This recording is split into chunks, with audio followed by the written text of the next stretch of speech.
Bienvenidos y bienvenidas a Enclave Política.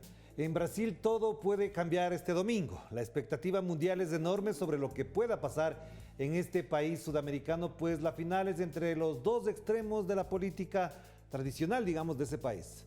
¿Cómo se percibe este momento político brasileño trascendental? De esto queremos conversar con la directora del Instituto Diplomacia para la Democracia de Brasil, Amanda Arumi, a quien le damos la más cordial bienvenida. Amanda, qué gusto tenerte por acá. ¿Cómo estás? Hola a todos, muchas gracias por la invitación. Estoy acá para hablar de Brasil. Claro que sí. Gracias, Amanda. La primera pregunta que cabe aquí es cómo se percibe este momento, cuál es el ánimo de los brasileños, de las brasileñas y cómo se percibe incluso este proceso electoral del domingo. Hay una expectativa muy grande por todo el proceso electoral. Hay una disputa muy dura, no está todo muy claro porque las fuerzas bolsonaristas son muy fuertes en la sociedad de Brasil, principalmente con un apoyo muy grande de una élite. Pero las fuerzas progresistas que representan la opción de Lula quieren una reconstrucción democrática. Entonces hay como una frente amplia muy fuerte que hay creciendo en todo el país, que tenemos la expectativa de que vencerá en día 30. Sí, y si es así, entonces la expectativa, ¿dónde se asienta a favor de afirmar la democracia, de que la violencia pare, de que la expectativa sea para mejorar los días? Porque obviamente el lado que apoya a Bolsonaro consideran que efectivamente el país está en una situación mucho mejor.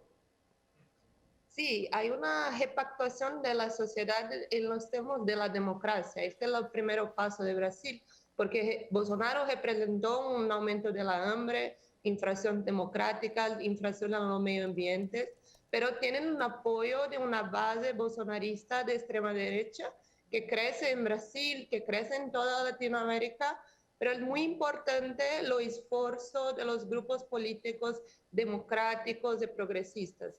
Entonces, hoy Lula representa mucho más que la izquierda de Brasil. Hoy Lula representa la democracia de Brasil. La libertad para la prensa de verdad es que está siendo perseguida por las fake news, es un proceso muy grave para la democracia de Brasil. Hay una monetización de las fake news por parte de la derecha de Bolsonaro. Entonces, nuestra principal tarea es fortalecer la democracia, combatir las fake news y mostrar para las poblaciones que la opción de Lula es una opción de desenvolvimiento social, de combate a la hambre, de combate a la violencia por los caminos de la democracia y no los caminos que representa Bolsonaro, que es un camino de opresión, de exploración de los trabajadores, de infracción de los medio ambiente. Nosotros tenemos acá en Brasil una situación muy grave que pasó con la cuestión de la pandemia.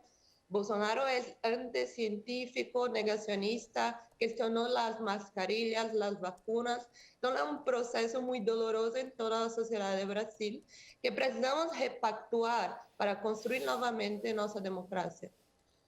Claro, pero Amanda, a pesar de todo eso, ¿cómo se explica que en todo lo que acabas de mencionar también haya una buena parte? Se habla de encuestas entre el 43 y 47% que apoya a Bolsonaro, es decir, no es poca cosa.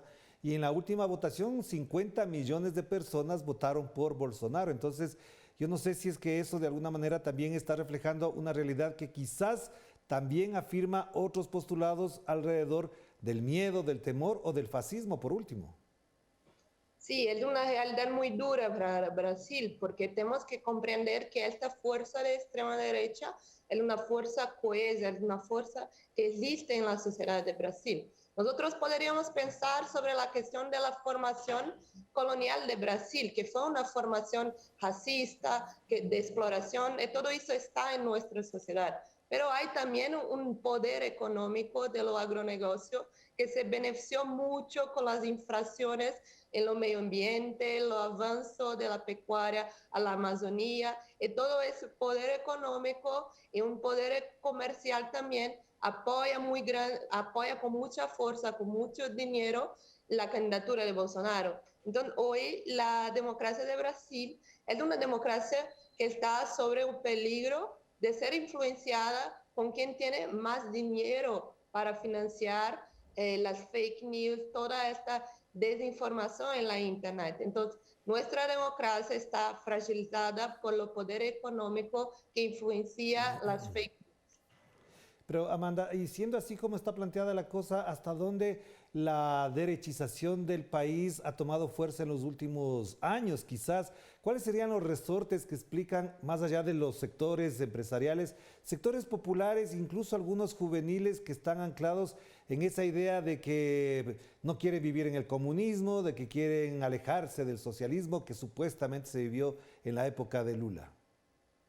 Sí, Lula no implantó el comunismo en Brasil. Lula implantó una sociedad democrática de mucha conciliación.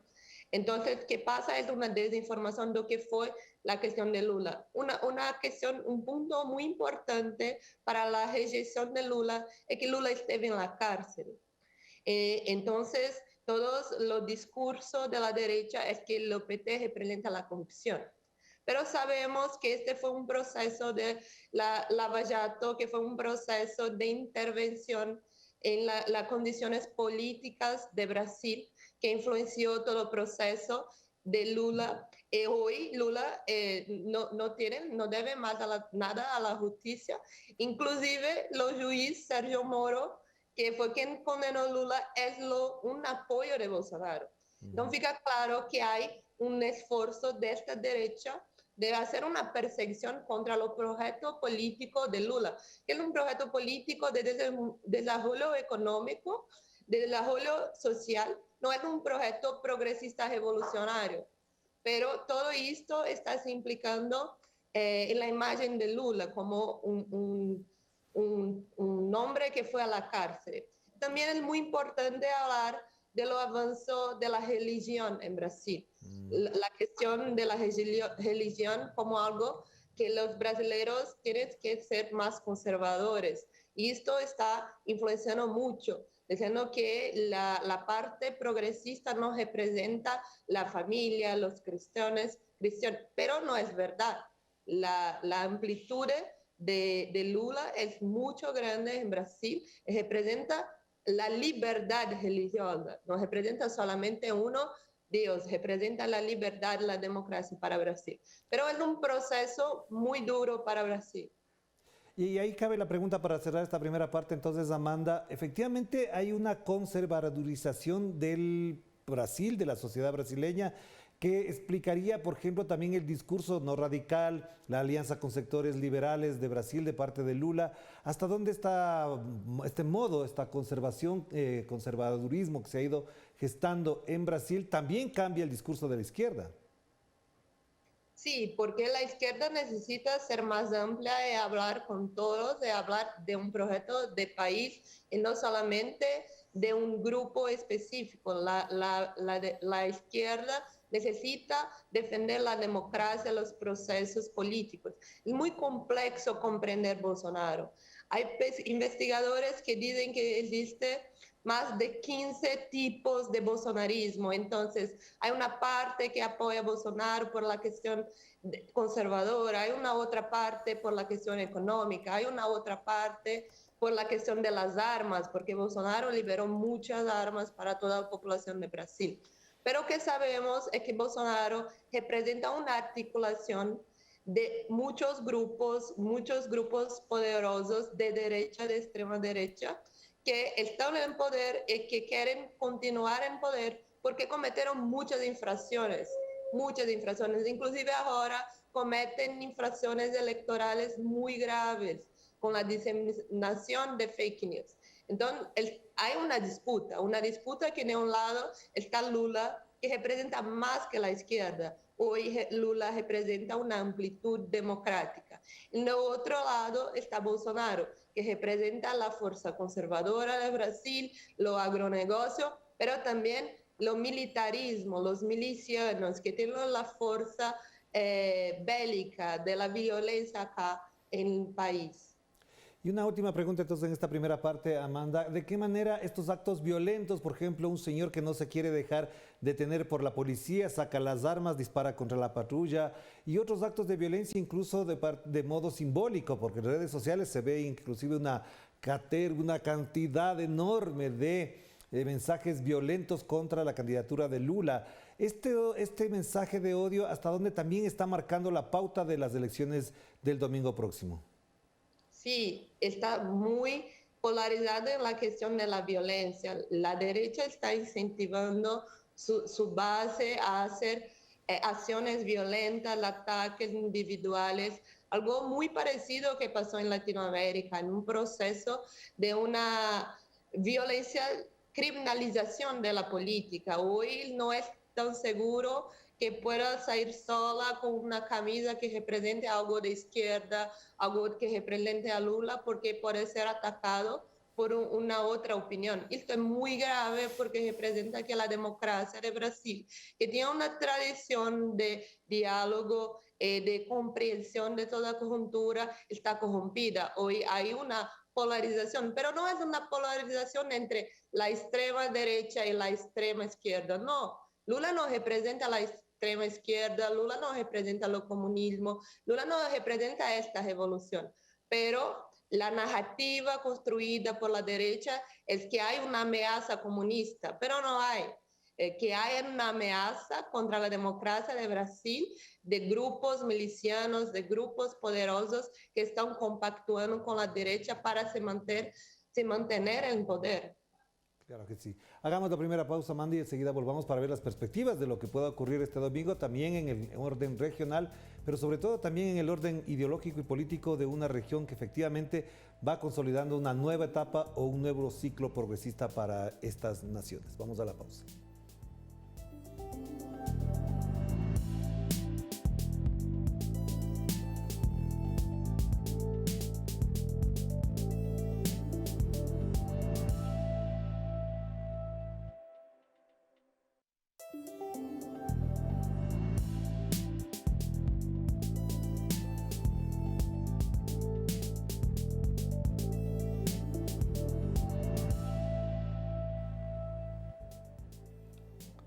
Estamos de vuelta aquí en Enclave Política. Seguimos conversando con la directora del Instituto Diplomacia para la Democracia de Brasil, Amanda Arumi, a quien le preguntamos ahora, ya dadas las circunstancias del proceso electoral en marcha, prácticamente cerrándose un ciclo político, ¿de qué manera esto puede impactar en el orden regional? ¿Hasta dónde el peso significativo y además de mucha historia que tiene Brasil en América Latina puede también influir en las elecciones del domingo para mover ciertos resortes de la conciencia de brasileños que saben el rol que juega en América Latina Brasil? Bueno, las elecciones de Brasil tienen una influencia regional en Latinoamérica muy grande porque son de lo porte de Brasil, de influencia de Brasil. Pero infelizmente, ¿qué pasa en Brasil? Que las cuestiones de Latinoamérica están siendo utilizadas por la derecha para decir que Brasil irá a ser como algo, una revolución comunista en la región. Pero que Brasil defiende, que la política externa de PT defiende, es una cooperación con la región, con proyectos de integración regional, como la intensificación de Mercosur, la atención para la UNASUR, que son muy importantes para todo CONESUR, pero la derecha, que tiene una política externa completamente alineada a los Estados Unidos, principalmente a las ideas de Trump, no comprende que las cuestiones regionales son muy importantes y utilizan toda la política de Argentina, de Colombia, de toda esa coyuntura de Latinoamérica para decir que Lula representa algo corrupto, una revolución comunista que irá a llevar Brasil a las condiciones de Venezuela. Entonces hay una utilización de la pauta de Latinoamérica para decir que Lula irá como ayudar a sus hermanos. Pero necesitamos hacer un proceso, una tarea de informar a la población que la política externa de Lula es una política de la paz, de la cooperación, de la integración, que quiere sí hacer política con los hermanos de Latinoamérica. Pero son políticas que representan la soberanía de todos los povos de Latinoamérica. Entonces la cuestión de Latinoamérica también está siendo utilizada para la desinformación. Pero claro, también hay otro factor que es muy importante, dada la recesión mundial, como anuncia el Fondo Monetario Internacional y otros organismos de orden internacional. ¿Hasta qué punto en este momento, por ejemplo, puede ser Brasil un factor muy importante para reactivar o activar de otra manera los BRICS, el Banco del Sur, por ejemplo, otra serie de instancias en las que fue muy protagónica Brasil? Sí, con certeza hay una expectativa mundial en relación a capacidad de lideranza de Lula en los organismos internacionales que están en crisis, como la ONU y toda la cuestión de crisis que tenemos con la guerra de Ucrania.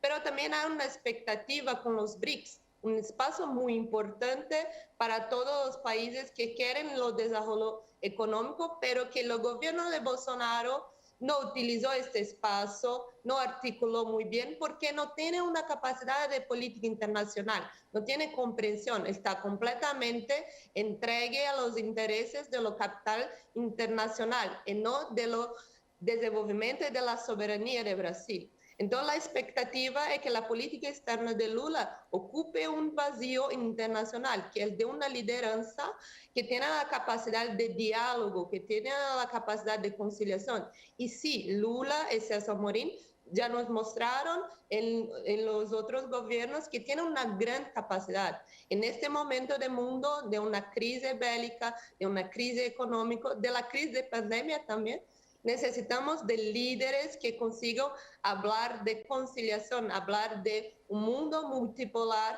más pacífico en busca de lo bienestar social de toda la humanidad. Claro, porque por ejemplo, estos momentos, ahora a la hora que hablamos, están reunidos en Buenos Aires los cancilleres de la CELAC y este es una instancia que ha perdido peso a pesar de que la reactivación de los últimos meses también da cuenta de una expectativa muy grande.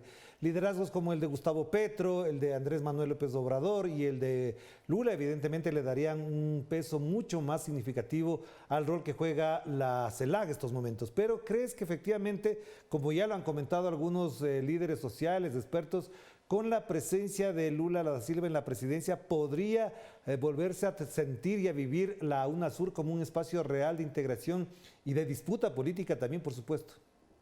Sí, esta es una de las expectativas muy grandes para la política externa de Lula, reactivar la UNASUR, colocar nuevamente los proyectos de integración regional como un proyecto también de lo desarrollo del país, porque también estamos en una crisis económica muy grande. Necesitamos de una agenda internacional de cooperación para que nosotros podamos salir de la recesión, de la crisis que está implantada por el neoliberalismo en Brasil. En nombres como Gustavo Petro, Obrador, son nombres muy importantes para articular este segundo momento que puede ser, sí, el retorno de la onda progresista. Todo depende de Brasil. Pero nosotros acreditamos que el proyecto presentado por PT, por Lula, es un proyecto que tiene la comprensión de la necesidad de la integración regional. Y hoy en el mundo, Brasil tiene como algo privilegiado. Tenemos muchos alimentos, energía, entonces necesitamos articular todas esas riquezas.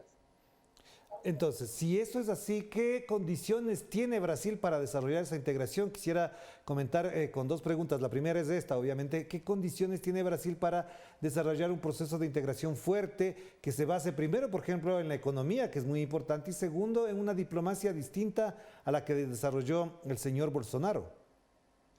Sí, nosotros vamos a tener que presentar a la sociedad como la comprensión de la necesidad de integración regional. Lo Mercosur es un ejemplo muy importante económicamente para Brasil, e importa mucho para la relación con Uruguay, Paraguay y Argentina. Necesitamos hacer ese debate con la población también, porque necesitamos los soportes para construir hilos de la integración que serán necesarios. La intención política, con certeza, fue presentada por Lula. Pero ahora la tarea es construir con la sociedad de Brasil la viabilidad de investir también en la integración. Pero Acredito sí que en Brasil nosotros tenemos intelectuales, una sociedad civil organizada, partidos progresistas, movimientos sociales muy importantes que comprenden toda esa necesidad de que Brasil se posicione con Latinoamérica y no contra Latinoamérica.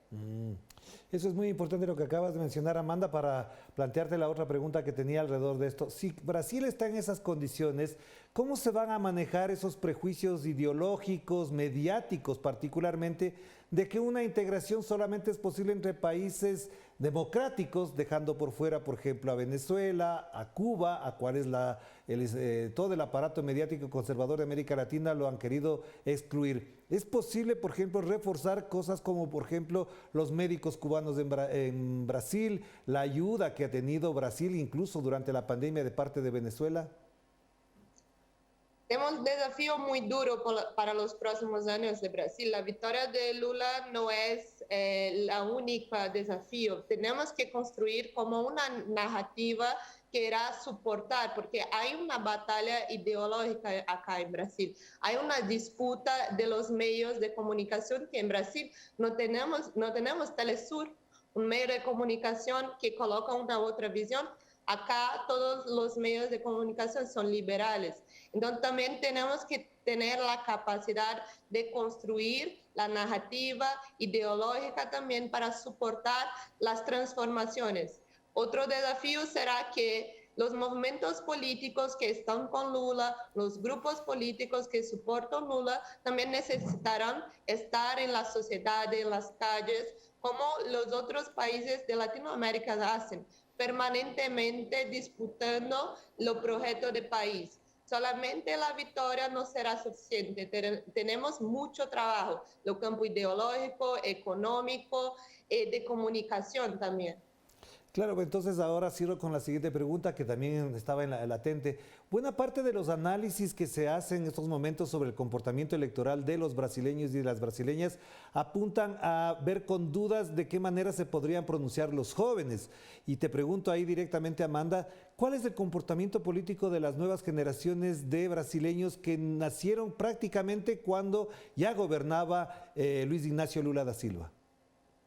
Estas son mentes que necesitamos disputar. Acá en Brasil, Lula representó una expansión de las universidades, de las escuelas técnicas, de los investimentos en la ciencia.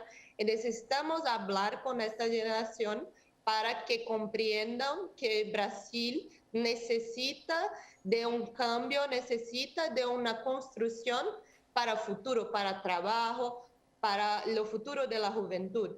Hay una gran parte de la juventud, de las mujeres, son los grupos políticos que soportan Lula. Pero sí, tenemos jóvenes conservadores, jóvenes bolsonaristas, jóvenes que acreditan en una narrativa de lo emprendedor, de la meritocracia, pero Brasil no es un país muy desigual. Necesitamos también conquistar estos jóvenes que están siendo súper explorados, que están en condiciones muy graves acá en Brasil. Es una batalla ideológica. Precisamos reconstruir, repactuar la sociedad de Brasil. Muchísimas gracias, Amanda. Muy importante esto que acabas de mencionar, pues estamos expectantes y además esperanzados de que el próximo domingo se produzca ese cambio fundamental y trascendental en la sociedad brasileña a partir de un nuevo presidente en ese país. Te mando un abrazo, que estés muy bien. Muchas gracias. Gracias a Amanda Arumi, ella es la directora del Instituto Diplomacia para la Democracia de Brasil, a propósito de que este domingo, como digo, se define el futuro de ese país, ese gran país latinoamericano. Nos veremos, analizaremos esto, por supuesto, también con una cobertura especial este domingo. Cuídense mucho. Chao, chao.